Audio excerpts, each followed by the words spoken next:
शाहू फुले आंबेडकरांच्या विचारधारेनं स्वर्गीय यशवंतराव चव्हाण साहेबांचं बेरजेचं राजकारण करणारा सुसंस्कृत महाराष्ट्रामध्ये कशा पद्धतीनं लोकांशी वागलं पाहिजे, बोललं पाहिजे, त्या ठिकाणी पुढे गेलं पाहिजे, ह्या विचारांनीच आपल्या पक्षाची स्थापना झाली आणि आपला पक्ष देखील त्याच विचारांनी पुढे जातोय। ही गोष्ट प्रत्येकाने सातत्याने मनामध्ये ठेवली पाहिजे। काही जण विचारतात की ओ तुम्ही भाजप बरोबर गेला। मित्रांनो, आपला राष्ट्रवादी काँग्रेस पक्ष 2019 ला शिवसेनेच्या बरोबर सरकार केलं होतं की नाही? केलं होतं। त्यावेळेस देखील काही तडजोड केलेली होती। शेवटी विरोधी पक्षामध्ये नुसतं बसून घोषणाबाजी करून, आंदोलन करून, मोर्चे काढून चालत नाही। आपण साधू संत नाही, आपण उद्याच्याला लोकांना एक दिशा दाखवणारे, लोकांचे प्रश्न सोडवणारे आणि त्याच्यातून बेरजेचं राजकारण करणारे लोक आहोत।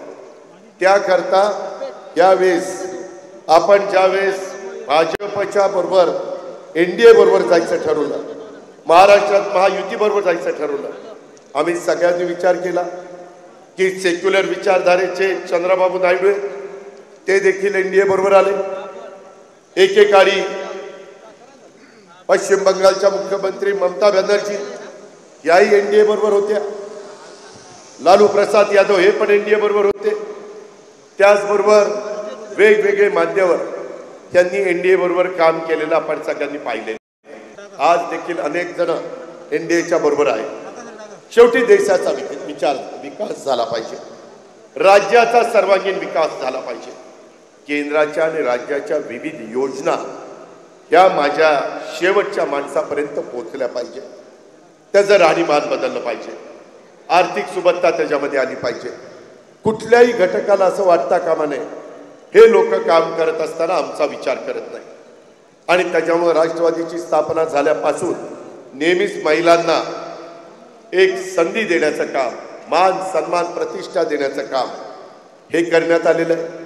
एनडीएनीच पाठीमागच्या काळात 2029 ला देशात आणि राज्यात जसं स्थानिक स्वराज्य संस्थांच्या निवडणुकांमध्ये महिलांना 50% आरक्षण देण्याचा निर्णय राष्ट्रवादी काँग्रेस पक्षाने त्याच्यामध्ये महत्त्वाची भूमिका बजावली, तशा पद्धतीनं ते बिल होत असताना देखील सुनील तटकरे असतील, प्रफुल्ल पटेल साहेब असतील, आपले जे प्रतिनिधी राज्यसभेत आणि लोकसभेमध्ये होते त्यांनी पण त्या बिलाला पाठिंबा दिला। आणि उद्याच्या 2029 मध्ये शिवशाहू फुले आंबेडकरांच्या महाराष्ट्रात आणि ज्यांनी तुम्हाला मला संविधान दिलं, ज्यांनी आपल्याला घटना दिली, ते घटनेचे शिल्पकार डॉक्टर बाबासाहेब आंबेडकर त्यांनी दिलेल्या संविधानाच्या माध्यमातून आपल्या देशात सर्व ठिकाणी आमदारकीच्या आणि खासदारकीच्या निवडणुकीत 1/3 महिला यांना तिथं आपल्याला निवडून द्यायचं आहे, हे पण काम या एनडीए सरकारने केलं। आता 2 ठराव पण तुम्ही त्या बाबतीमध्ये बघितले। एकंदरीतच शेवटी लोकांचे प्रश्न सुटले पाहिजे। चर्चा खूप होती, हे केलं पाहिजे, ते केलं पाहिजे, परंतु होतं का? नाही झालं। का नाही झालं? आता ज्याचा उल्लेख प्रफुल्ल पटेल साहेबांनी केला, जात न्याय जनगणना, एकदा सर्वांना कळलं पाहिजे देशातल्या लोकांना।